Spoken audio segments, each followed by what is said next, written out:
Good morning, students. Today we are going to start with the definitions of money. The first definition is anything which is widely accepted in payment for goods or in the discharge of other kinds of business obligation. Anything which we used in payment for any commodity or goods purchased by us is money, or anything which we use to pay our business obligations. Business obligation means our liabilities which we have to pay, which we are liable to pay. So, we pay all our liabilities in the form of money. The second definition is as anything which is commonly used and generally accepted as medium of exchange or as a standard of value. Anything through which we can measure the value of any commodity and which we used as a medium of exchange. We exchange goods or services against money. So this is the money, and we can measure all the commodities in form of money. So it is the standard of value. The third definition is the word money has been used to designate the medium of exchange as well as a standard of value. Yes, money છે એને આપણે medium of exchange તરીકે use કરીએ છીએ કે કોઈ પણ commodity છે, કોઈ પણ સર્વિસીસ છે એને આપણે મની સાથે એક્સચેન્જ કરીએ છીએ. And it is also standard of value કે કોઈ પણ કોમોડિટી છે એને આપણે એક સ્ટાન્ડર્ડ મેજર, એક વેલ્યુ છે એની મનીના ફોર્મમાં મેજર કરી શકીએ છીએ. So it is known as the money. Now, the most important topic of this chapter is functions of money. Functions of money are divided into three parts: primary functions, contingent functions and secondary function. Again, primary functions, in that there are 2 points. The first is medium of exchange and the second is measure of value. Under secondary functions, 3 points are there: standard of value, standard of deferred payment and transfer of value. And under contingent function, again there are some sub points, that is distribution of national income, basis of the credit system, guarantee of solvency, maximization of satisfaction and bearer of option. Now let us discuss all these points in details. The first function of money is primary function. Under that, the first is medium of exchange. Money serves as a medium of exchange. By performing this function, it has removed all the inconveniences of barter system. One of the most inconvenient point of barter system was lack of double coincidence of wants. If you remember કે આપણે જે farmer અને વીવર વાળું example લીધું હતું કે એ બે વચ્ચે એક્સચેન્જ ત્યારે જ થઈ શકે કે જ્યારે બેને એકબીજાના ગુડ્સની રિક્વાયરમેન્ટ હોય. જો બેમાંથી એક પણ પર્સનને, ફાર્મરને જો ક્લોથ્સની રિક્વાયરમેન્ટ ન હોય અને વીવરને જો વીટની રિક્વાયરમેન્ટ ન હોય તો એક્સચેન્જ છે એ પોસિબલ ન થાય. So instead of changing goods again goods, now a farmer or a weaver or any person can exchange goods for the money. He can sell the goods into the market and purchase anything he wants and satisfy all his needs. Now farmer can sell his wheats in the market and earn some money, and out of it he can purchase sugar, rice, clothes, anything, and by that he can satisfy all his needs. And that is why it is the most important and first function which is performed by the money, that is medium of exchange. The second function is measure of value. One of the difficulty of barter system was that lack of common measure of value in the barter system. But because of money, we can measure anything in terms of money. As distance is expressed in terms of kilometer, weight is expressed in terms of kilogram. Similarly, the value of each commodity can be expressed in terms of money. So, because of the existence of money, the inconvenience of barter system can be removed and every commodity can be measured in terms of money, and every commodity is exchanged in terms of money. It becomes automatically a basis for the measurement and comparison of value of all goods and services. So this is the second function of the money. So this was the two functions which are included in the primary functions or original functions. This second function is secondary functions of money. Under that, 3 points are there. First is standard of deferred payment. Money serves as a standard of deferred payment, which means we can not only use money for the current or present transactions, we can also use the money for the future transactions. કોઈ પણ એવા transactions હોય કે જે ફ્યુચરમાં આપણે કરવાના હોય, ભલે અત્યારે કોન્ટ્રાક્ટ થઈ ગયો હોય પણ ગુડ્સ છે એ ફ્યુચરમાં આપણે સેન્ડ કરવાના હોય અને મની છે એનું પેમેન્ટ છે એ બી ફ્યુચરમાં રિસીવ કરવાનું હોય, તો this thing is possible because of the money. So it serves as a standard of deferred payments. Because of money, lending and borrowing becomes very easy. So it is very easy to pay for the future transactions. Sometimes it happens કે કોઈ પણ contract છે, કોઈ પણ agreement છે એ પ્રેઝન્ટમાં થઈ જાય, but it takes place in the future. At that time, because of money and because of the standard of deferred payment of function of money, it is very easy for both the parties to come into the contract, or transactions can easily takes place. The next is store of value. In barter system, we have discussed that it is very difficult to store wealth in the form of commodity because some goods are non-durable, and that is why we cannot store wealth in the form of commodity. But in the form of money, we can store as much wealth as we want because money has the universal acceptability. તમે ક્યાંય પણ વર્લ્ડમાં જાઓ, money છે એ acceptable છે. હા, કદાચ એનું જે કરન્સી છે એ ચેન્જ થાય, but you can convert that currency any time. તમે કોઈ પણ કરન્સીને કોઈ પણ કરન્સીમાં બીજા કન્ટ્રીની કરન્સીમાં કન્વર્ટ કરી શકો છો, and that is why it commands the universal acceptability. કદાચ એવું બને કે મનીની વેલ્યુ છે એ નેરો માર્જિનથી ચેન્જ થતી હોય, but money is considered as the most liquid asset because you can convert money into any form whenever you want, and that is why it serves as a store of value.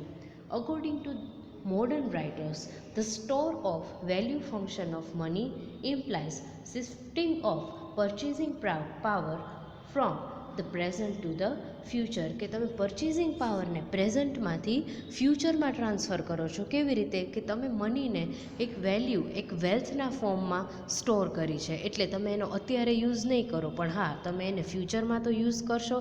એટલે તમારી પાસે જે અત્યારે present જે purchasing power છે એને તમે ફ્યુચરમાં કન્વર્ટ કરો છો, કે અત્યારે તમે એ મનીનો યુઝ નહીં કરો, કે ફ્યુચરમાં તમે એને કોઈ પણ ગુડ્સ છે, કોઈ પણ કોમોડિટીઝ છે, કે કોઈ પણ વેલ્થ છે એને પરચેસ કરવા માટે એ મનીનો use કરશો. So this was the second point, which is store of value. The third point is the transfer of value. Money serves as a medium of transfer of value. Means કે you can transfer value or money from one person to another person and from one place to another place, because it is very easy with the help of money to transfer it from one place to another place. Say for example, Mr. X છે એ રાજકોટમાં રહે છે અને એને money છે એ transfer કરવા છે Ahmedabad. So it is very easy કે અત્યારે આપણે યુઝ કરીએ જ છીએ banking through, online banking through we can transfer as much amount as we want to any of the places. સે ફોર એક્ઝામ્પલ તમે સિટીઝ, ડિફરન્ટ સિટીઝ છે, સ્ટેટ્સ છે, કન્ટ્રીઝ છે, કોઈ પણ જગ્યાએ તમે ઇઝીલી મની છે એને ટ્રાન્સફર કરી શકો છો, and that is why it is the function which is performed by the money, that is it transfers the value from one place to another place. Now the third is contingent functions of money. Under that, the first point is as a mean of distribution of national income. We calculate the national income in terms of GDP, and when GDP is there, production is there, and for the production process factors of production are required, which are land, labor, capital and entrepreneur. Now આ ચારે factors of production છે એનો આપણે use કરીએ તો એને rewards બી pay કરવા પડે. તો લેન્ડનું રિવોર્ડ છે એ રેન્ટ છે, લેબરનું રિવોર્ડ છે એ વેજીસ છે, કેપિટલનું રિવોર્ડ ઇન્ટરેસ્ટ એન્ડ એન્ટરપ્રિન્યોરનું પ્રોફિટ. તો આ જે રેન્ટ, વેજીસ, ઇન્ટરેસ્ટ અને પ્રોફિટ છે એ આપણે કયા ફોર્મમાં પે કરીએ છીએ? In the form of money, and that is Y money serves as a means for distribution of the national income. Now, the second point is equalization of the marginal utility. અહીંયા આપણે customer અને producer બેના point of વ્યૂથી વિચારશું કે from the point of view of the customers કોઈ પણ commodity છે એ purchase કરવા પાછળ એનો એમ શું હોય? તો એ છે maximum satisfaction. Customer always wants maximum satisfaction out of the commodity which we has purchased. Now હું ત્યાં સુધી કોઈ પણ કમોડિટી છે એને બીજી કમોડિટી સાથે એક્સચેન્જ કરીશ, હું સબસ્ટિટ્યૂટ યુઝ કરીશ જ્યાં સુધી કોઈ એક કમોડિટી પરચેઝ કરવા પાછળ મેં જેટલા એક્સપેન્સ કર્યા છે એમાંથી મને મેક્સિમમ સેટિસ્ફેક્શન છે ન મળે ત્યાં સુધી. બિકોઝ હું કોઈ કમોડિટી પાછળ 50 રૂપીસ છે એ સ્પેન્ડ કરતી હોય, it means it should give me a satisfaction up to 50 rupees. If it does not, then I will shift to the another commodity. So this is possible through money, because કોઈ પણ commodity છે એનું આપણે satisfaction કોની સાથે compare કરીએ છીએ? તો એની પ્રાઇસ સાથે. And that is Y price, we know that what is price? That is the value of a commodity in terms of money is a price. So existence of money is there, and that is why money helps the customer to equalize its marginal utility, that is to maximum satisfaction. It helps to get the maximum satisfaction, it helps the customer. Now from the point of view of the producer છે એનો એમ શું હોય? તો maximum profit. કોઈ પણ વસ્તુ એ manufacture કરે છે તો એની પાછળ મેક્સિમમ પ્રોફિટ અર્ન કરવો એ જ એનો એમ હોય. તો અહીંયા આપણે લાસ્ટ યર એક લો ભણ્યા હતા, the law of equal marginal utility, right? Marginal યુટિલિટીનો લો એવું કહે છે કે કોઈ પણ પ્રોડ્યુસર છે એ એવા જ ફેક્ટર્સ ઓફ પ્રોડક્શનનો યુઝ કરશે કે જેની માર્જિનલ પ્રોડક્ટિવિટી છે એ કાં તો એના રિવોર્ડ સાથે ઇક્વલ હોય અને કાં તો એના રિવોર્ડ કરતાં વધારે હોય. જો કોઈ ફેક્ટરની માર્જિનલ યુટિલિટી છે એ એના રિવોર્ડ કરતાં ઓછી હશે તો એ ફેક્ટરનો યુઝ નહીં કરે, એને સ્કીપ કરી અને તરત બીજા ફેક્ટર ઉપર શિફ્ટ થઈ જશે. Now let us understand this with the example. Say for example, એક લેબર છે એને હું 500 રૂપીસ પે કરું છું અને એની માર્જિનલ યુટિલિટી છે એ 600 છે. ઇટ મીન્સ કે એની માર્જિનલ યુટિલિટી એના રિવોર્ડ કરતાં વધારે છે. But as we are using more and more number of labors, his marginal utility will reduce. પણ હું ક્યાં સુધી એ ફેક્ટરને યુઝ કરીશ? જ્યાં સુધી એની માર્જિનલ યુટિલિટી અને એનો રિવોર્ડ દેટ ઇઝ 500 રૂપીસ બે ઇક્વલ નહીં થઈ જાય ત્યાં સુધી. જો એની માર્જિનલ યુટિલિટી 500 રૂપીસથી ઓછી થઈ જશે, ઇટ મીન્સ કે આ વસ્તુ હવે મને લોસ થશે, તો હું લેબર છે એને સ્કીપ કરીને કેપિટલમાં શિફ્ટ થઈ જઈશ. This is the law of marginal utility. So money helps to equalization of the marginal utility. The third point is imparting liquidity and uniformity in the wealth. We all want to keep our wealth in the form of money. Why? Because it can be converted into any form at any time without any difficulty, because there is universal acceptability of the money, and money is the most liquid asset કે જેને તમે કોઈ પણ ફોર્મમાં convert કરી શકો છો. If I have 50 lakhs rupees, I can purchase anything. I can purchase an apartment, I can purchase gold out of it, or I can satisfy all my wants out of it. Or if I have shares, stocks, machinery, equipments, I can also convert it into the money. So it has the liquidity which other asset does not have. So we always prefer to keep our wealth in the form of money, rather than in any other form because of the liquidity function of money. લિક્વિડિટીનો meaning તમે અહીંયા એક cash on hand કે એવું કહી શકો કે એવી વસ્તુ કે જેને ઇઝીલી તમે સ્પેન્ડ કરી શકો છો ઓર તમે એને કોઈ પણ ફોર્મમાં કન્વર્ટ કરી શકો છો. લિક્વિડ છે તો તમે એને કોઈ પણ ફોર્મમાં કન્વર્ટ કરી શકો, રાઈટ, કોઈ પણ લિક્વિડને by freezing it or by doing any process to it. That is why it is said that money is the most liquid asset. The last point is it serves as a basis of the credit system. Money is the basis for the credit system because in modern economy it is very important. Credit system is based in the modern economy and it is very important. It occupies a very important place in the economy, but credit system again is depends on the money. It is considered as the sine qua non for the economic progress of the society in modern times. Sine qua non no meaning એવો થાય a thing which is completely necessary કે જેના વિના તમે ચાલે જ નહીં. એટલે ક્રેડિટ સિસ્ટમ છે ને એ મોડર્ન ઇકોનોમી માટે sine qua non છે. we cannot do without it and that is why again credit system is totally depends on the money. So it was the fourth and the last function. Now the fourth is the static and dynamic functions of money. Under this point આ બધા જે functions છે ને એને બે પાર્ટમાં convert કર્યા છે. Some functions are static and some functions are dynamic. Static એટલે સ્થિર function and dynamic means which varies, which changes. Now out of this functions અહીંયા સ્ટેટિક ફંક્શનનું મિનિંગ એવો થશે those functions which does not influence the economic system is known as the static functions. એવા functions કે જેની economic system ઉપર કોઈ impact, કોઈ ઇન્ફ્લુઅન્સ નથી, એવા ફંક્શનને સ્ટેટિક ફંક્શન કહેવાય. તો આ ફંક્શન ક્યાં છે? medium of exchange, measure of value, standard of deferred payments and a store of value are regarded as the static functions. One more function is mentioned over here, that is money is a medium through which price mechanism operates. As I told you in the above point કે price શું છે?